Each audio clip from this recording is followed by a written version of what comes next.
Okay, guys, so Game Theory just released his video on Rainbow Friends Chapter 2. We're live right now. We're going to check this thing out. Let's do it. Hello, Internet. Welcome to Game Theory. I saw MatPat at VidCon. I was too scared to talk to him, though, but I saw him.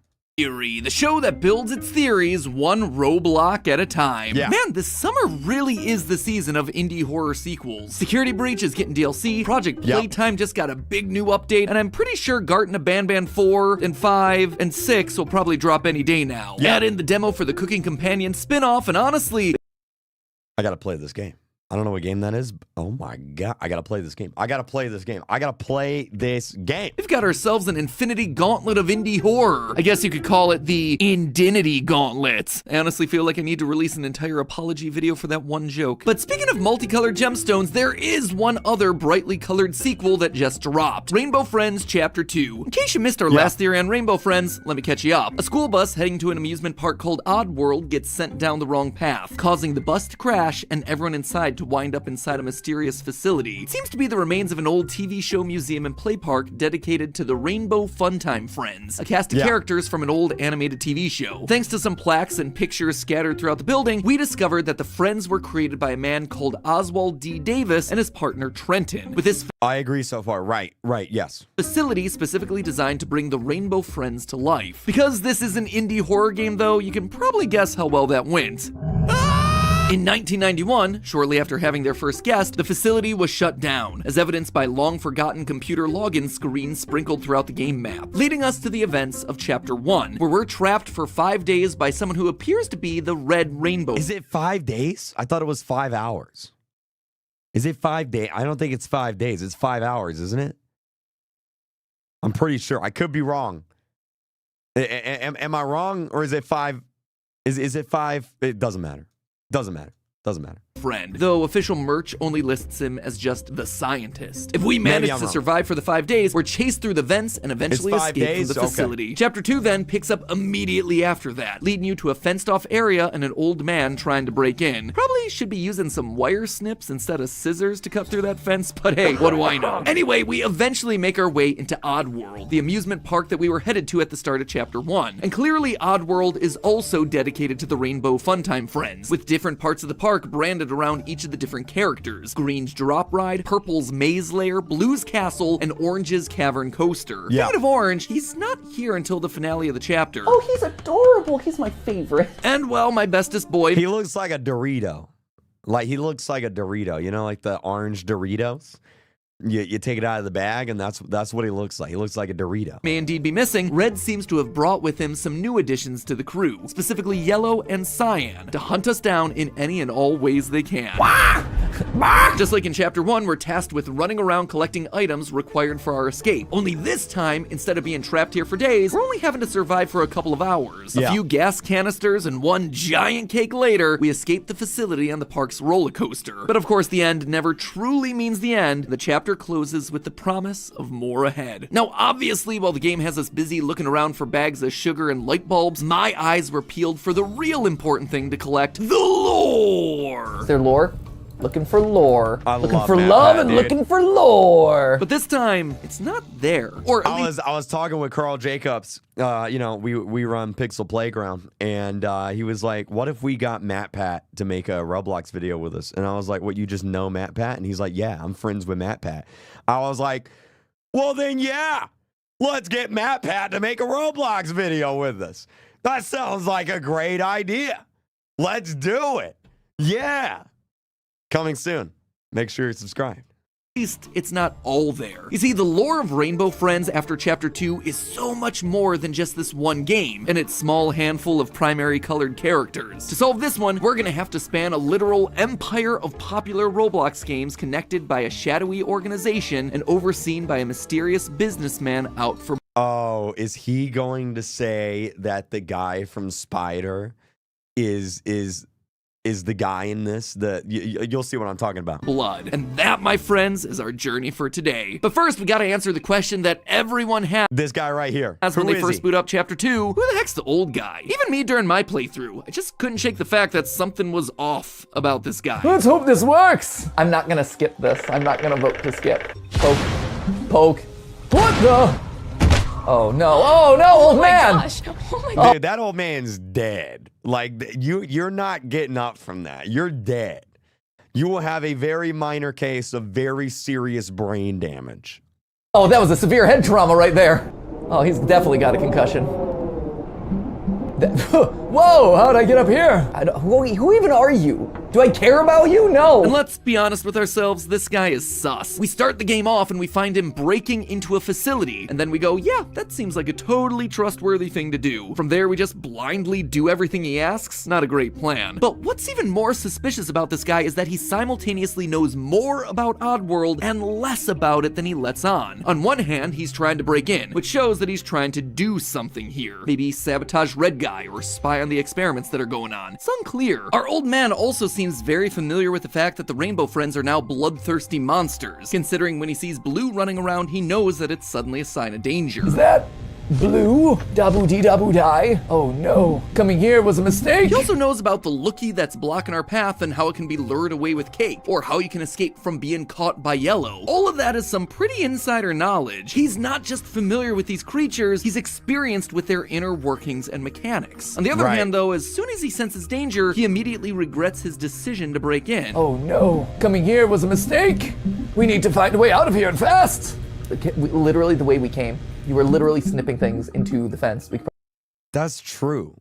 And the fence has a hole in it because he cut a hole in it. So why don't we just go back out the way we came in? He literally cut a hole in the fence. I'm so confused. Oh my God. Matt Pat just ruined the game for me. He just ruined Rainbow Friends for me. Oh my God. Probably get out of there. So he wanted to do something in the park and knows that the creatures are dangerous, but wasn't aware that they're currently active. Additionally, he repeatedly lies to us, as evidenced by him tasking us to find light bulbs to call for help, only to then be surprised that we were able to find an SOS light hidden inside. Wait, there was actually an SOS light. I mean, wow!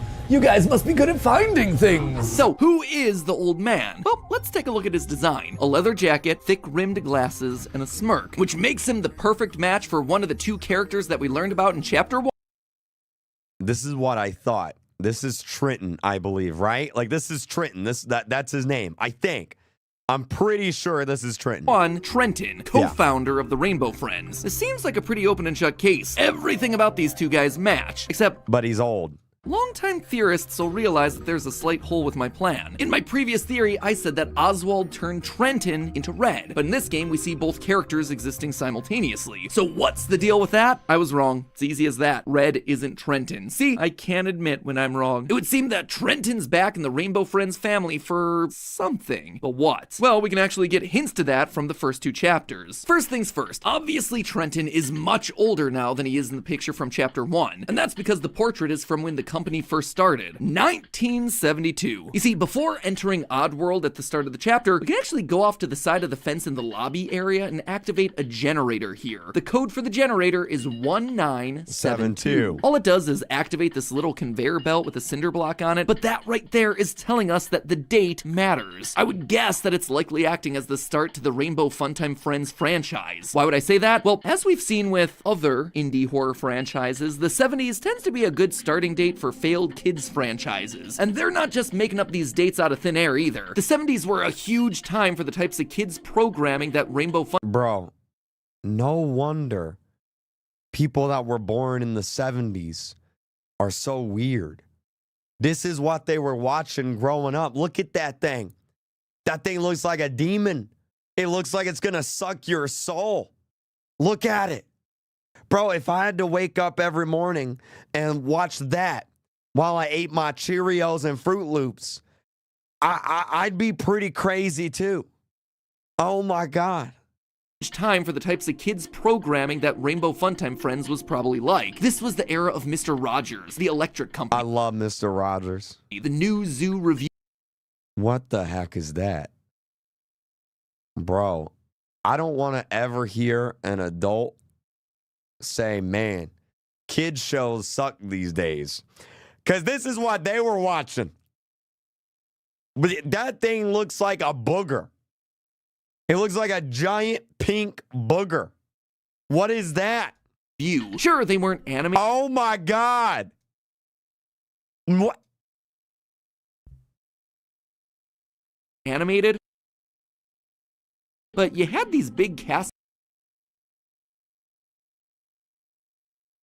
The characters with life-size puppets and designs that really didn't mesh together all that well. Random animals and monsters and dinosaurs all mixed together. It was the early days for this sort of programming, and so whatever popped into your head was kind of what worked, just like the assemblage of characters that we get with Rainbow Friends. Yellow Dino, Green Monster, Blue Person, Orange Gator, and Purple Arm thingy. This timeline also roughly coincides with a similar sort of— No way. No way. Bro, I made a video all about this. No way. Hold on. No way. Wait a minute. Wait a minute. Let me find the video. Wait a minute. Dude, I literally made a video all about this. Where is it at? Oh my God. I don't know if I have the... Do I have the thumbnail for it still?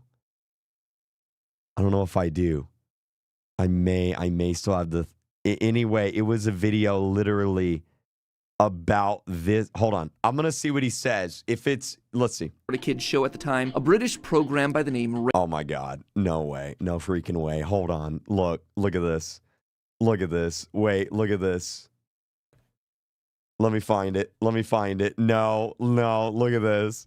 Look at this. Look at this. Wait. Wait, let me scroll through my videos. Hold on. We're going to find it. Wait for it. Wait for it. Wait for it. It's here. It's here. It was months ago. Months ago. Months ago. Oh my God, I have a lot of green thumbnails. Wow, that's crazy. Okay. Where is it? Where is it? Where is it? Was it last year? Did I make this video last year? Is the video so old that it was literally last year that I made it? There it is. There it is. Dude, that's crazy. He saw my video. That's crazy. That's crazy. Rainbow, which also was popular all throughout the 70s. Go and look in the kitchen and hurry up, I'm starving. Zippy, you... That was 8 months ago, dude. I'm so smart. I'm so smart, dude. I'm so smart. Always want people to do things for you. I'm going to zip you up. There's even an episode of Rainbow named Friends. That said, this is more of an interesting coincidence than anything. After watching a few episodes of the show, there doesn't seem to be all that much connecting the two. I just thought it was worth calling out. So if Trenton... Oh. Never mind. Never mind. I'm back to being stupid. Never mind. Never mind. Never mind. Never mind. and Oswald started the series in 1972, what happened? Well, throughout the chapter, there are... I really thought I had something there. I didn't.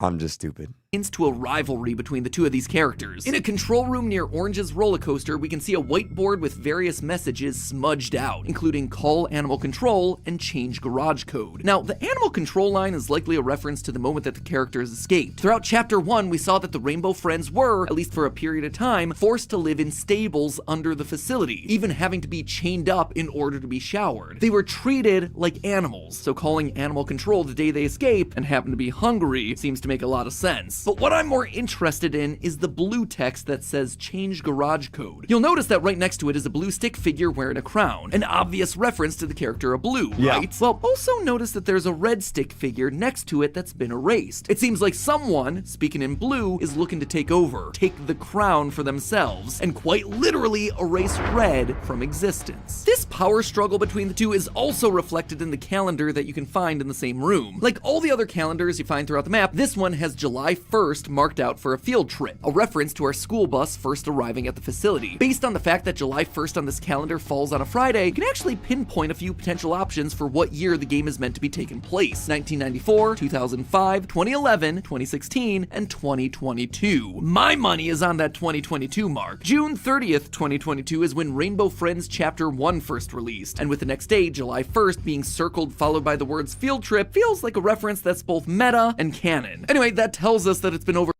I didn't even realize that when I was playing, and I was looking at the calendar.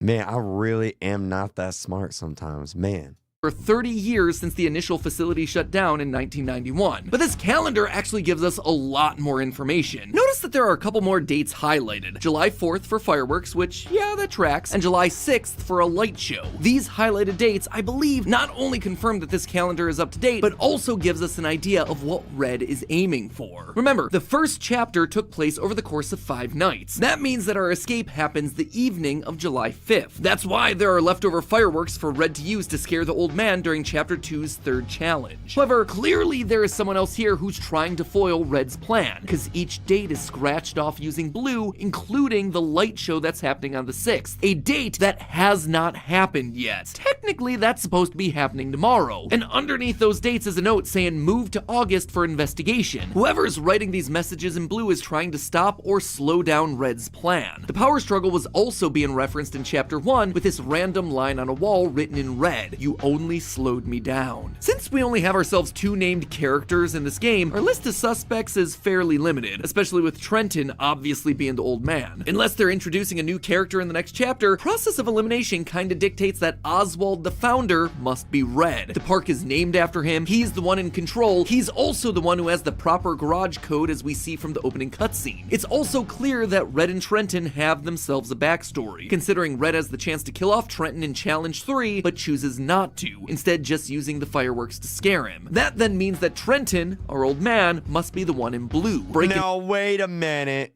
Wait a minute. Hold up. Technically, he didn't know they were fireworks. He thought that it would actually kill him. So he did actually try and kill. What do you mean you agree? No. I mean, like, they literally say that in the game. Unless I'm stupid. But I'm pretty sure they literally say that in the game.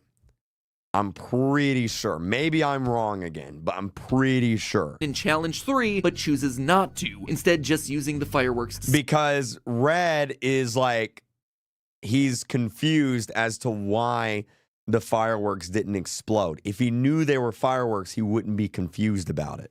You know what I mean?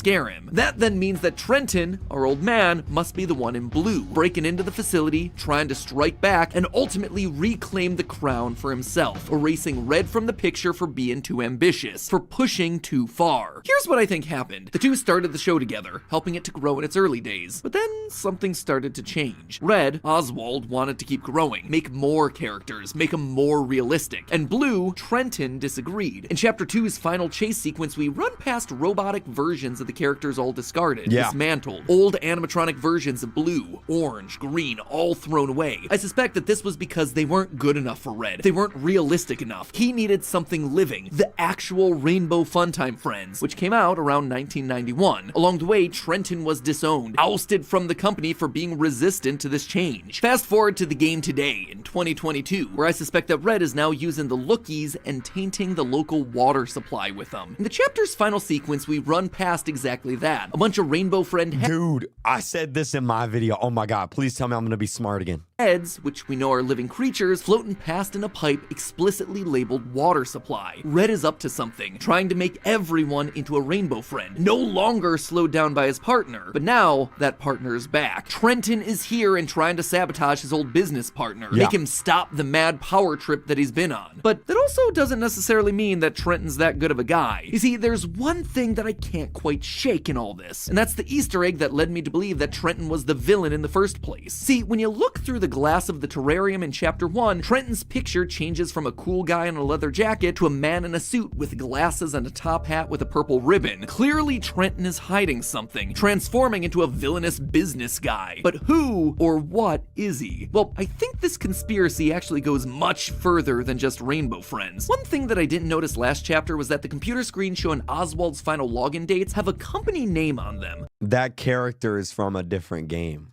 RBM, an obvious parody of IBM computers, right? Well, yeah, but it's also so much more. Two awesome theorists on our game theory subreddit, FantasticFile3903 and RockMage1234, both pointed out that RBM computers actually appear in another Roblox game entitled The Little Ones, produced by none other than Charcoal, one of the two devs for Rainbow Friends. In fact, the cover image for that game was just updated last month. What was it updated to? Nothing. At least as far as I can tell, it's the same picture that it's always been. I suspect that it was just to draw attention back to the game, especially when RBM is right there on the monitors. So, how is Little Ones connected to the lore of Rainbow Friends? It's not, at least as far as I can tell right now. It's a game where one of your friends is kidnapped and you're forced to escape a warehouse populated with dozens of little small mutant versions of them. The 1972 generator keypad that was used in Rainbow Friends has the same keypad layout as those in Little Ones, but I don't think that's too much to go off of. I suspect that that's just reusing assets. Unfortunately, the only connection between the two seems to be through this RBM computer company. But while connections to Rainbow Friends aren't immediately obvious, there are connections to another game that's worth calling out. The massive Roblox hit Spider. In this He's gonna talk about the character. He's gonna talk about the character being the same,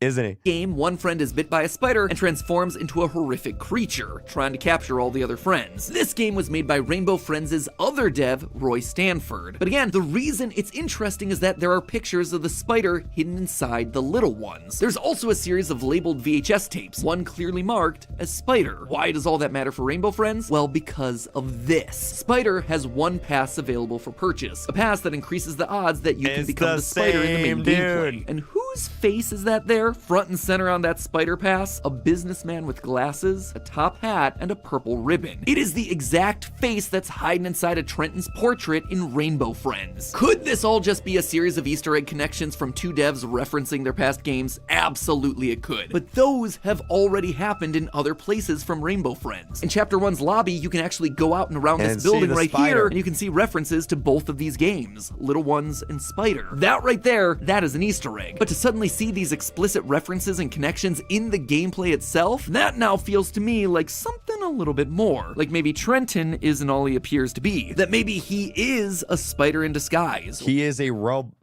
Okay, he's not a spider in disguise, but I'm sorry that I coughed and it ruined my joke. Sorry. Or some nefarious businessman running all of these experimental procedures, bringing terror and dread to all these different companies. Not exactly sure yet. Don't really have a solid answer. The tapes in Lost Ones are labeled as 2019, so it's possible that the lore of these three games are linked together. Trenton transforming people into monsters, be they spiders, tiny mutants, or large pillowy mascots, through spider bites, mutation, or just tainting the water supply. Speaking of, at the end of the chapter, did you notice that Trenton doesn't come with you? Despite his insistence that y'all have to leave when the Rainbow Friends appear, he stays behind. His work there isn't done yet, and I don't suspect that he wants us to escape. There are multiple exit points as you safely go around the roller coaster, but Trenton doesn't tell you to get off at any of those. He explicitly tells us to stay on and go through the maintenance exit. Something tells me that the elevator to the surface at the end of Chapter 2 isn't leading to where we expect. We're not done yet. And in a game full of rainbow-colored friends, the only true friend that we have is ourself. But hey, you don't need to be a crazy. That's true. If you're a Roblox player, the only friend you have is yourself. That's true. That's true. Billionaire trying to turn everyone into mutant monsters to be smart with your money. You can actually do that pretty easily yourself with today's sponsor, SoFi.